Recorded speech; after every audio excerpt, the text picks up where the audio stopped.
guys, and welcome to Reality with T. Thank you for joining me. Today I'm going to be reviewing 90 Day Fiance the Other Way. So I'm going to start out with Ji-hoon and Devin, right? So last week we saw they ended with Driscilla running away, and we hear everybody screaming, Driscilla! And so this week we pick up. We see that Driscilla ran away from the parents, right? So as you remember, the Ji-hoon and Devin were there, Driscilla and both of the in-laws were there, and they had just made up and everybody was kumbaya. So then literally like a few seconds later, you see Ji-hoon picking her up, and I guess she said, put me down, and then Driscilla broke away and ran away from him. So you see Ji-hoon and everybody running, and it seems like they caught up with her like in a little parking area, but what they're saying is that she ran into the street, almost got hit by a car, and you see Ji-hoon completely upset. He removed himself, he's smoking a cigarette on the side, the mother's talking to him. You see Devin upset, the mother's upset. They take Driscilla upstairs, so Devin and Ji-hoon are talking, and it seems like Devin is very upset with Ji-hoon because she feels like, you know, they said Driscilla ran off, and I guess as he was running, the way that they said it or something, they were yelling at him like, Ji-hoon, don't get her, whatever it was. He kind of turned around and said, don't yell at me, and then continued to run and get her, because we see everybody running and the mother catching up with her. So, you know, Ji-hoon is upset because he's like, his thing is like, stop yelling at me. He feels belittled. I guess it was the tone or what they said. Devin just posted something that said that it was edited. You know, he started yelling at me in front of my mom when we were trying to tell him to go get Driscilla. But the thing is that we didn't see that. What we see is, you know, he did say, don't yell at me. And then he went and got her. So her thing is your pride and your ego got in the way of going to protect my daughter. So do you think you can do this? And do you want your freedom? Do you want to be with us? Do you think you can parent? Blah, blah, blah. So my thing is, you guys literally just had a whole kumbaya moment where you would give him another chance, and he is ready and willing literally 5 minutes before to do this parenting thing, and he knows he needs to step up, but now you have to ask him again. Things happen. Now listen, they say Driscilla's 3 years old. A lot of people on the blog said, oh, Driscilla needs to be disciplined, and she does need to be disciplined, because the first few times that we saw her, she was like walking on the counters, walking on the tables. Her behavior was a hot mess. I'm not a parent to talk about any other parents' decisions or the behavior of their children, because I went through the terrible 2s, the terrible 3s. We've had tantrums in the street. We've had tantrums. My daughter still, you know, sometimes she doesn't know boundaries. She'll run, you know, she'll walk off, run off, whatever. You have to watch her. At the same time, if she's going to be with somebody that doesn't know her, I always tell them, listen, you have to watch her, because if she's playing in a playground and she sees a kid over there, she might drift off, right? And you have to kind of call her to come back to this area. She's learning it now more, you know, at age 4, but those things, some kids are like that, and some kids do run off. And I have seen kids before break away from their parents because they're impulsive. They don't think of consequences. Maybe she was uncomfortable with something, you know, with having all these people around. Maybe the argument that just ensued, whatever, something made her run off. Maybe she saw something she wanted to get to, you know, whatever it is. Kids run off. She's only 3. But the thing is that they treated Ji-hoon horribly afterwards, as if it was his fault that the girl ran off.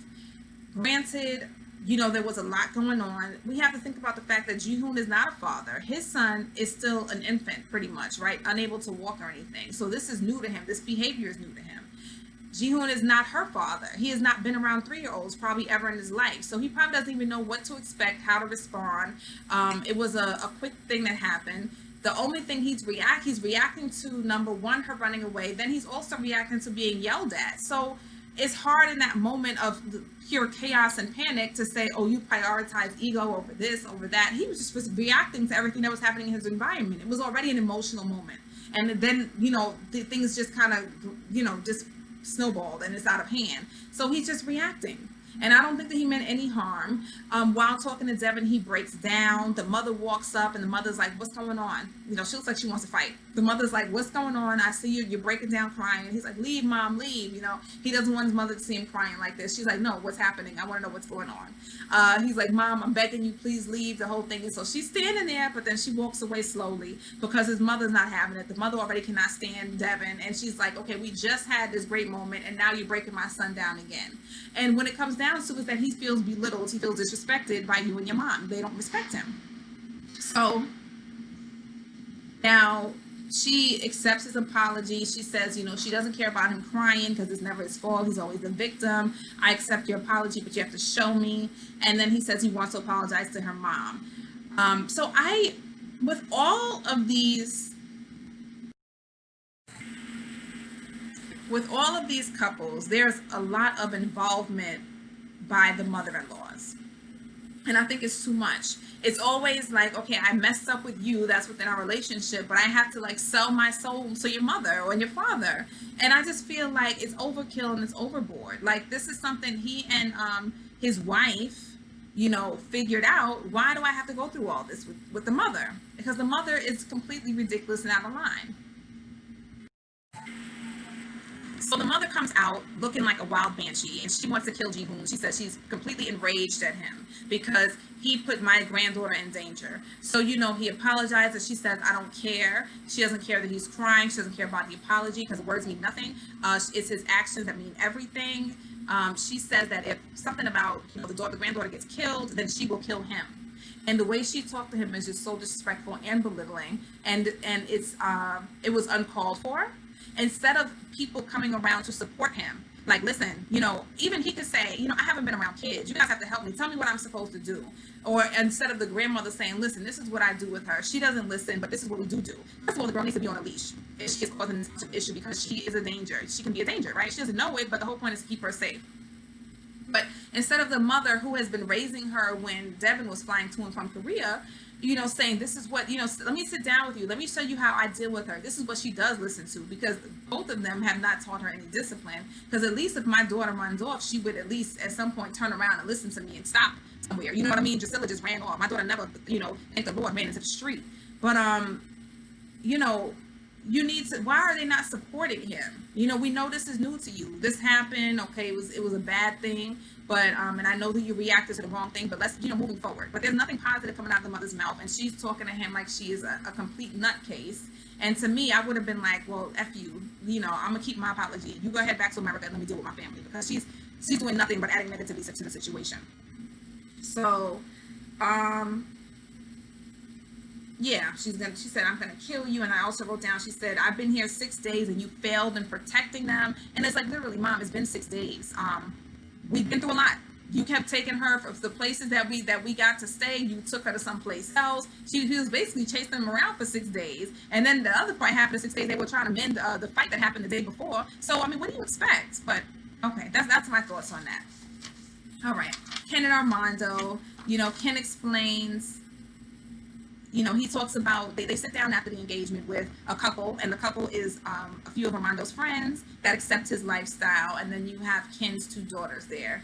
And Ken is explaining that they're going to meet Armando's family the next week. So you can already see Armando's face change. You can see the stress in his face, the concern in his face. And, you know, Ken is saying, he's asking him, like, when we go meet your parents, are you going to tell them about the engagement? And Ken is like, well, he told the cameras, it makes me sick to my stomach thinking about telling them that. He said, first they have to meet you. Let's take it baby steps at a time. I literally just told them last week that I was moving in with you. You were moving here. Okay, we're going to meet you, but then I have to tell them about the engagement. To me, I find Ken to be a bit pushy, knowing he should know more about Armando's situation than we know. But if he is so uncomfortable and so scared and so, you know, he's sacrificing a lot as well to do this. We don't know the extent that his family will go to. For example, in India, we have Sumit's parents that every time he goes home, Jenny's scared they're going to kidnap him and lock him in the house. So we don't know the extent that these families will go to, you know, because they have gone against whatever ideals of the culture that they have, right? So Armando, we don't know what his family might do. You know what I mean? So I'm already going to bring you, to go pick up my daughter. And then you're pushing me to tell me about the engagement. And I get that, Ken wants everybody to know how in love they are and how serious he is about this. But at this point, the parents don't care about how serious you are. They're already going to be shocked with the fact that you're sitting in front of their face and their son is in a gay relationship. And now I'm supposed to be accepting or trying to process, oh, this man is so, they don't care that you're so in love with their son and you're gonna, protect him and do right by him and the whole thing. That's not what they want. That's not what they see. They're completely against it. So I think that he needs to be a bit more understanding and allow Armando, who knows his family, to go at his pace and kind of let them know, very slowly if he can. So that's all we really have about him. So we'll see how that goes next week. But I'm nervous for him because you never know. In some countries, if there's a gay family member, they might have you murdered. It's not, like he said, you're not in Southern California right now. He has to kind of be able to, assimilate. He should have done some research about what is going on with Armando's family and how they might respond, because like Armando said, we're putting ourselves in danger here. So I think Ken needs to hold back a little bit. Now we have Brittany and Yazan. So we open up the episode with Brittany in an abaya and a hijab, and she has no makeup on because she's going to go meet with Yazan's uncle and parents. The uncle is supposed to kind of be the mediator. So basically what they're trying to say, they're trying to get the uncle to explain to the parents that they want to be boyfriend and girlfriend for a little while so that she can learn the culture and the traditions. And because basically a marriage is forever. So do we want to push them into a marriage and then we throw these cultures and traditions and religion on her and she doesn't want it and then she flees and then it breaks up the marriage? Don't we want him to be happy? Don't we want them to get to know each other better first, get her to know us first, and then see if this is something she really wants to do? So then, at one point, Yazan says, well, she, at least let's wait till her father comes. And they're kind of like, when is his father coming? And he's like, in a month. And this is a lie. Remember, she also never told him that she's married. So we're going to see how this goes. So, let's see. And, in the end, the dad says, I just want them to be happy. We don't want them to fail. The mother agrees. We don't want them to set them up and have them get married and then they fail. So they're going to support them being boyfriend and girlfriend for a little while, getting to know each other. And, at the end, Brittany apologizes to the family and she says, I never want to be disrespectful to you all. I didn't mean to be disrespectful. I will definitely try to respect your culture and customs. And the parents said, we don't need to translate. We understood. Thank you so much. And everybody's happy. So we'll see how this goes. Now we have Ari and Baby, right? So we start out with him meeting alone with his sisters. And they talk about Ari. They say, we like her.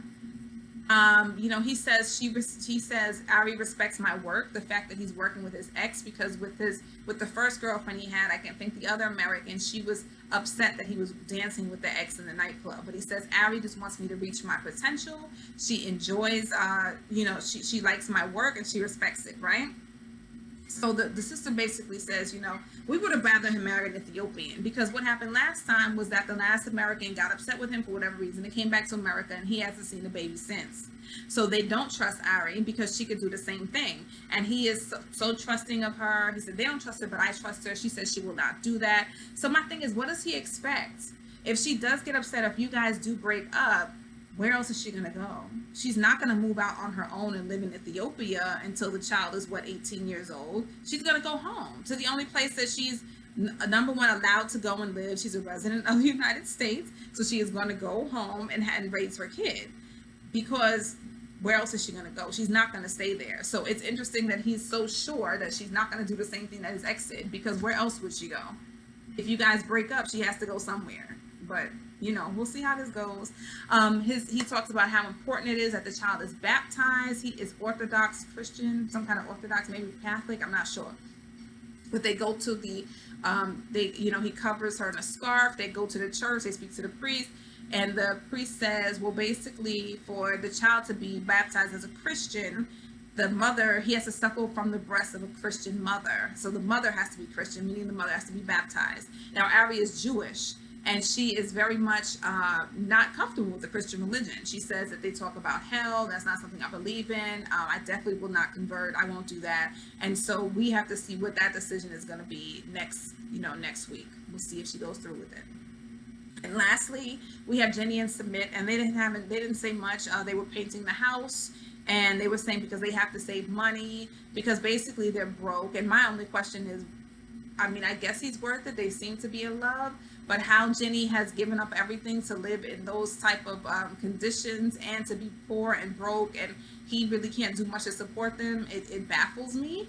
After a whole lifetime of working up until retirement, then you kind of give up everything. But I guess this is what she did for love. So we'll have to see how this ends up.